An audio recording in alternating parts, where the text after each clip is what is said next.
다음은 비추력에 대해서 알아보도록 하겠습니다. 비추력은 로켓의 성능을 평가하는데 굉장히 중요한 그런 파라미터입니다. 그러니까 이 비추력의 정의와 비추력의 의미에 대해서 여러분들이 잘 알아두셔야 될 필요가 있습니다. 자, 비추력의 정의와 의미에 대해서 이제 알아볼 텐데, 먼저 비추력의 영어 단어는요, specific impulse입니다. 사실 이 impulse라고 하는 이 단어는 이제 충격량이라고 우리가 번역을 하죠.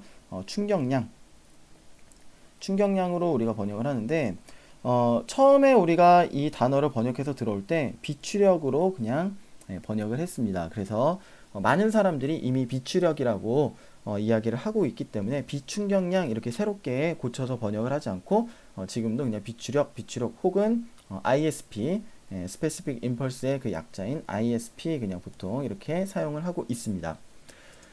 먼저 이제 충격량이 무엇이냐? 충격량은요, 힘을 시간에 대해서 이제 적분을 한 겁니다. 힘이 이렇게 시간에 따라서 변하죠. 이렇게 시간에 따라서 힘이 이제 변할 수가 있는데, 요 그래프에서 힘과 시간 그래프에서 요 아래의 넓이를 갖다가 우리가 기호로 쓰면 인테그랄 FDT가 되는 거죠. 물론 이제 0부터 t까지는 이 0초부터 t초까지라는 것을 이제 의미를 하는 거고요.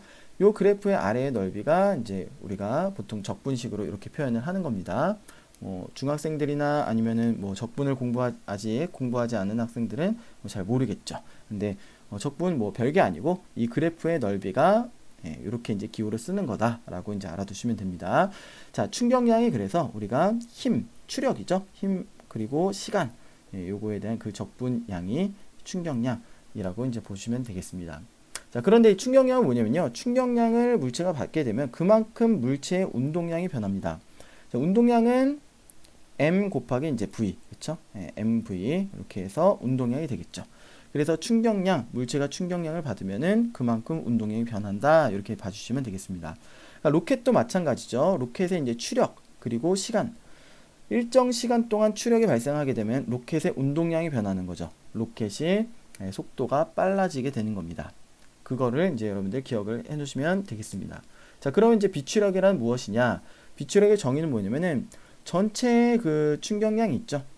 이거는 추력일 테고, 그리고 0부터 t초까지 이거는 추진제가 타는 그 시간, 우리가 버닝 타임이라고 이야기를 하는데, 처음에 딱 점화가 됐을 때부터 마지막 끝날 때까지 그 시간 동안 힘이 변할 거예요. 그래서 이제 시시각각 이제 변할 건데, 그거를 전체 다 이제 합한 거, 그게 이제 우리가 전체 충격량이 되겠죠. 전체 충격량을 뭘로 나눈 것이냐?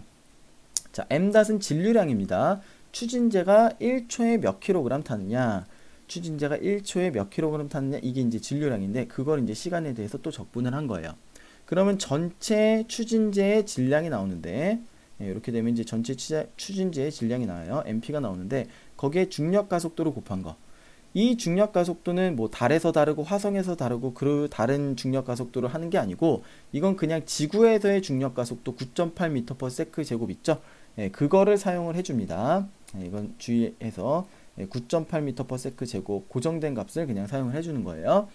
요거를 갖다가 우리는 비추력이라고 정의를 합니다. 그래서 총 충격량 나누기 추진제 질량 곱하기 중력 가속도, 이렇게 이제 봐주시면 되겠습니다. 이게 비추력의 정의입니다. 단위가 뭐가 나오냐면은 시간 단위가 나와요. 몇 초 이렇게 나오게 됩니다.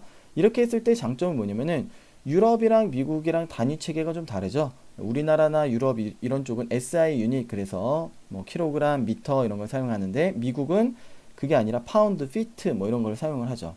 그래서 이제 이게 굉장히 좀 호환이 잘 안 될 때가 많이 있는데, 비추력 요거는 초 단위로 나누면 똑같죠. 유럽이나 미국이나 초는 똑같이 씁니다. 그래서 그런 면에서도 이제 좀 편의성이 있고요. 시간 단위로 이제 통일했을 때 그런 편의성이 좀 있다라고 하는 겁니다. 자, 그리고 이제 비추력의 다른 형태를 보시면은 이렇게도 써줄 수가 있는 겁니다. 자, 이게 이제 아까 전체 충격량이라고 이야기를 했었죠. 그리고 요게 MP, 프로펠런트 매스, 전체 그 추진제의 질량이 된다라고 했습니다. 그래서 이렇게 이제 고쳐줄 수가 있고요. 이거를 갖다가 위아래 시간으로 나눠주시면요. 위아래 시간으로 나눠주시면, 위에 거는 이제 평균적인 추력이 될 겁니다. 추력이 나올 거고, 아래 거는 진류량 곱하기 중력 가속도, 이렇게 나올 겁니다. 요 식을 굉장히 이제 많이 사용을 하게 되는데요. 어떻게 다르냐? 요 앞에 거 두 식은 전체적인 발사 때부터 이게 연소가 끝날 때까지 전체적인 비추력, 평균적인 비추력을 이야기를 한다 그러면은 요 식은 시시각각 변하는, 그쵸. 왜냐면은 이 추력이 시시각각 변하니까. 그쵸. 그리고 이 진류량도 사실은 거의 일정하면 좋은데 조금씩 변합니다. 시시각각 변하는 그 비추력의 양을 우리가 따져줄 수가 있는 겁니다. 그래서 요 식을 굉장히 많이 사용을 한다라고 하는 겁니다. 자, 그리고 이제 비추력에 갖는 의미가 있습니다. 비추력에 갖는 의미. 비추력은 크면 클수록 일단 좋습니다. 같은 조건일 때 비추력이 높으면 높을수록 성능이 좋은데요. 자, 어떤 의미냐 보겠습니다. 같은 양의 추진제로 로켓의 속도를 얼마나 바꿀 수 있는가. 그렇죠. 같은 양의 추진제로 로켓의 속도를 더 빨리 하면 더 좋은 거죠. 같은 양의 추진제로 로켓의 속도가 빨라지긴 했는데 별로 안 빨라졌다면 별로 안 좋은 거죠. 비추력이 높으면요. 같은 양의 추진제로 로켓의 속도가 굉장히 더 많이 빠르게 할 수가 있다라고 하는 겁니다. 자, 그리고 마찬가지 맥락에서 같은 양의 추진제로 로켓을 얼마나 높이까지 올릴 수가 있는가. 같은 의미가 되겠죠. 그렇죠? 자, 그런데 비추력이 높으면 무조건 좋은 로켓이냐? 근데 그것만 가지고는 우리가 판단을 할 수가 없다는 게 뭐냐면은 비추력이 높더라도 추력이 낮으면은 소용이 없는 거죠. 그렇죠? BB가 아니라 사실은 UU를 썼는데 자동 바꿈이 됐네요. 자, 일반적인 로켓의 비추를 보도록 하겠습니다. 고체 로켓 같은 경우는 한 대략 250에서 한 300초 정도, 이 정도 나옵니다.